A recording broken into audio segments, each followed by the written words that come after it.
अमृतसर का लोकसभा चुनाव देश की सबसे हाई प्रोफाइल सीट्स में से एक है, जहां से कांग्रेस की तरफ से प्रदेश के पूर्व मुख्यमंत्री कैप्टन अमरिंदर सिंह मैदान में हैं और भारतीय जनता पार्टी की तरफ से भारतीय जनता पार्टी के वरिष्ठ नेता और जो सेंटर में कई बार मिनिस्टर रह चुके हैं अरुण जेटली, जो राज्यसभा में इस समय विपक्षी नेता हैं, वे मैदान में हैं। अमृतसर जैसा अभी तक नज़र आ रहा है, यहाँ कुछ कुछ पोलराइजेशन के लक्षण हैं। एक तरफ बीजेपी के लिए प्रेस्टीज का सवाल है, एक प्रतिष्ठा की सीट है, उसी तरह से कांग्रेस के लिए प्रतिष्ठा की सीट है, और उन दोनों के अलावा अकाली दल ने भी इसे अपनी प्रतिष्ठा की सीट बना लिया है, क्योंकि हल्का मजीठा इसी इलाके में पड़ता है, इसी लोकसभा क्षेत्र में पड़ता है, जहां से विक्रमजीत सिंह मजीठिया विधायक हैं, और उन्होंने इसको अपनी प्रतिष्ठा का सवाल बना लिया है कि अरुण जेटली यहाँ इस सीट से चुनाव जीतते हैं। कैसा चुनाव प्रचार चलता है अरुण जेटली का, पूरा दिन हम उनके साथ रहेंगे। अभी सुबह का समय है, प्रचार की तैयारियां हो चुकी हैं। यहाँ तमाम लोग, किसी के पास कोई लिस्ट है, किसी के पास कोई प्रचार सामग्री है, और किसी के पास ये लिस्ट है कि उसे आगे क्या करना है। आज दिन भर कई रैलियां भी होनी हैं अमृतसर में, और देखते हैं आगे कि भारतीय जनता पार्टी का प्रचार किस तरह आगे बढ़ता है।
मैं इस करके अपना सारा एजेंडा इशू बेस्ड इत्थे रख लिया।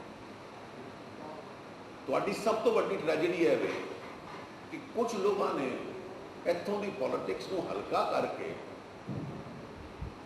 पर्सनैलिटी बेस्ड इशूज रेज करने, व्यक्तियों से टिप्पणी करते रहना। मैं उस राजनीति च नहीं पैन वाला।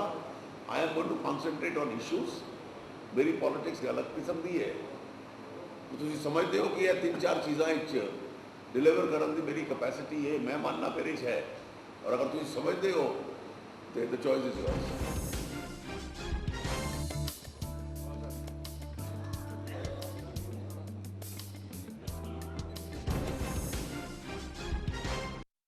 अरुण जेटली जी के साथ चुनाव अभियान पर नजर रखते हुए अभी हमें कुछ घंटे हुए हैं। आइडियोलॉजिकल इंटेलेक्चुअल चैप्टर खत्म होता है और ग्रासरूट पॉलिटिक्स शुरू होती है वापस। इस समय हम सड़क पर हैं अरुण जी के साथ। अरुण जी से पहला सवाल, अरुण जी, आप अभी चैम्बर ऑफ कॉमर्स को संबोधित करके आ रहे हैं। आपने महसूस किया कि लोगों के मन में एक तरह की एक अजीब सी आशंका है कि कल हमारा क्या होगा। आप इस परसेप्शन को कैसे लेते हैं? वो इसलिए है कि पिछले 10 साल में देश के स्मॉल और मीडियम स्केल एंटरप्राइजेस जो हैं, उनके लिए जी पाना ही असंभव हो गया है। और उनकी अपेक्षा है कि नई हुकूमत जो आए दिल्ली में, वो ऐसी हो जो ट्रेड को और इंडस्ट्री को प्रोत्साहन दे। अगर ट्रेड और इंडस्ट्री ग्रो नहीं करते तो स्वाभाविक है फिर इकोनॉमी बढ़ेगी नहीं, नौकरियां बढ़ेंगी नहीं, और वो बहुत बड़ा चुनौतीपूर्ण काम हो जाएगा। ऐसा नहीं लगा कि लोगों की अपेक्षाओं की गति तेज है और समाधानों की गति धीमी है? जैसे खास तौर से टूरिज्म हब वाली बात को लोग उतना नहीं पचा पा रहे हैं। वो चाहते हैं इमीडिएट इंडस्ट्री बने और इमीडिएट काम शुरू हो। देखिए, ये बात विश्लेषण ठीक है आपका, लेकिन टूरिज्म हब बनना सरल है, उसका लाभ भी हो सकता है। इंटरनेशनल ट्रेड एक्सपैंड हो यहाँ पर, वो भी संभव है, उसका लाभ भी हो सकता है। लेकिन इंडस्ट्री का एनवायरनमेंट बनना, उसको लो कॉस्ट हब बनाना, इंडस्ट्री प्रॉफिटेबिलिटी में आना, कंपेटिटिव बनना, वो लंबी चुनौती है। सस्टेन हाँ, उसके लिए सस्टेनिंग चाहिए। और इसलिए मैं उस तरह की पॉलिटिक्स नहीं करता कि केवल लोकप्रिय छोटा सा वायदा कर दिया। लोगों को उसका तर्क और रैशनैलिटी समझाना मैं ये आवश्यक मानता हूँ। अरुण जी, आपने एक बहुत महत्वपूर्ण बात कही। मैं उस तरह की राजनीति नहीं करता। और जो अमृतसर का चुनावी बहस हम अभी तक की देख रहे हैं, हम देख रहे हैं एक तरफ, मैं एक थोड़ा सा भारी शब्द इस्तेमाल करना चाहता हूँ, एक तरफ हाई टेस्टोस्टेरोन प्रचार होता है, करारे हमले होते हैं, और अरुण जी अपनी उसी सॉफ्ट पर्सनालिटी के दायरे में बने रहते हैं, वो उससे बहुत ज़्यादा प्रोवोक नहीं होते। अरुण जी, ऐसे में आप चुनावी चुनौती को किस रूप में लेते हैं जब आपके सामने? मैंने प्रोवोक होना सीखा ही नहीं है। मैं प्रोवोक होता हूँ तो आइडियाज के माध्यम से उसका उत्तर देता हूँ। मैं भी उत्तर देता हूँ, मेरे उत्तर की पेनिट्रेशन ज़्यादा होती है, उसका प्रभाव भी ज़्यादा होता है, लेकिन उसमें शालीनता रहती है।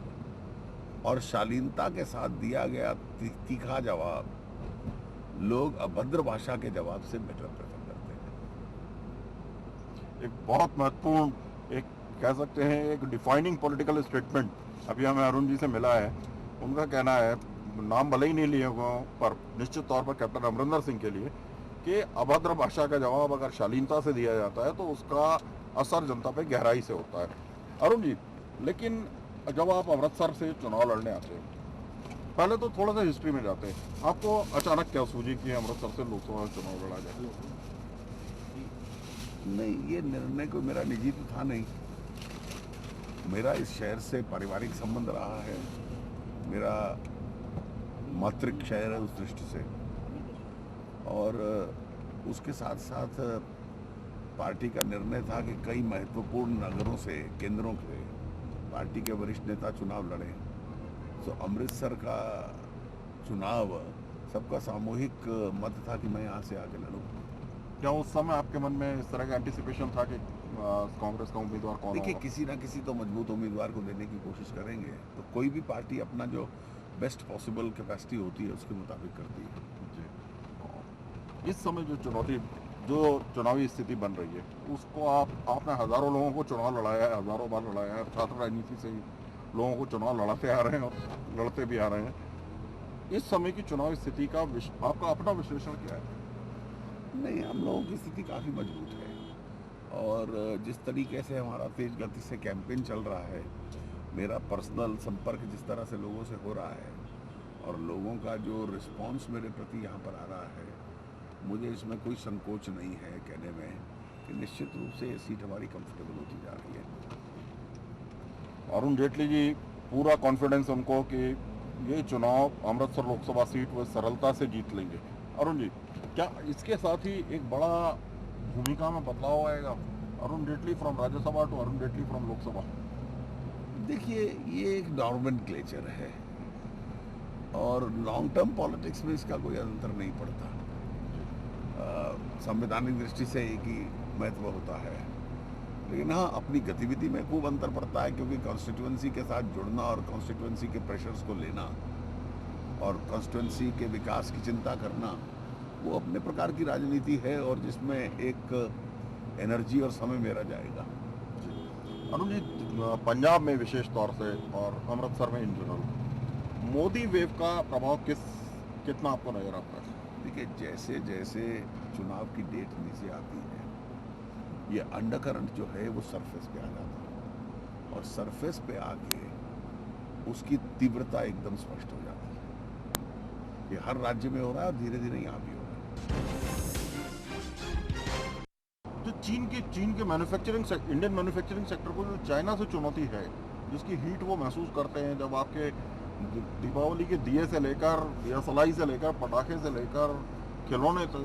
देखिए, ये तब तक होता रहेगा जब तक हम सस्ता माल बनाना शुरू नहीं करेंगे।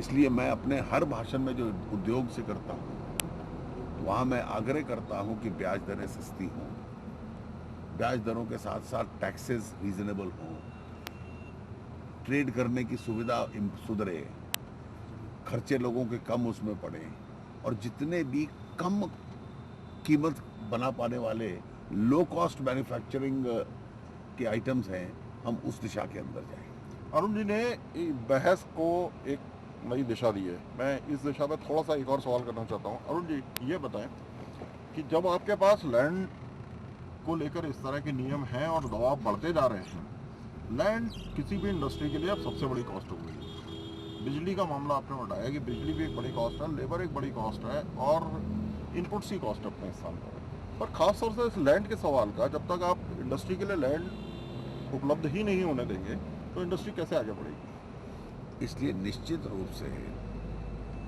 लैंड की कॉस्ट जो किसान से लेते हैं, किसान को तो उचित मुआवजा मिलना चाहिए, नहीं तो उसकी जीवनी हम लोग छीन लेते हैं।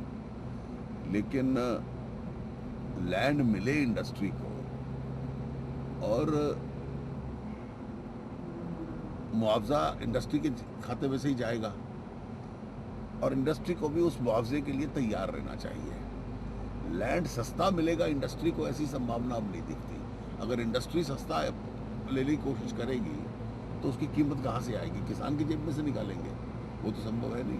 तो क्या कोई बीच में बफर, कोई कोष बनेगा जो इंडस्ट्री को भी पनपने दे? और सरकार अपनी जमीन दे सकती है, जैसे गुजरात ने किया कि SEZs वगैरह जब बनाए तो जो नॉन प्रोडक्टिव लैंड था कोस्ट लाइन का, समुद्र के किनारे जमीनें दे दी। तो इस तरह की योजनाएं आपको सोचनी पड़ेगी। अरुण जी, इस चुनाव में एक परसेप्शन ये बन रहा है कि आप पूरी तरह राष्ट्रीय मुद्दों पर चुनाव लड़ रहे हैं।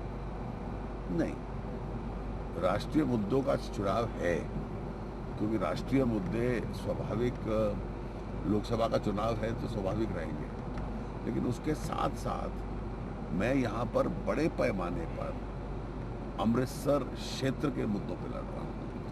बॉर्डर के किसानों को मुआवजा क्या मिले, यहाँ के ड्रग मेनेस पे, यहाँ के इंडस्ट्रियलाइजेशन पे, यहाँ को टूरिज्म हब बनाने पे, ये सारे विषय हैं। नशे का एक बड़ा मसला है। नशा हटाओ पंजाब बचाओ नाम से एक बड़ा अभियान भी छेड़ा था और आज अरुण जी ने कुछ समय पहले ये मसला फिर से उठाया कि पंजाब को नशे से बचाना जरूरी है। अरुण जी, क्या योजना आपके मन में है, क्या किया जाना चाहिए कि पंजाब को नशे के इस कर्ज से, इस अभिशाप से मुक्ति दिला जाए?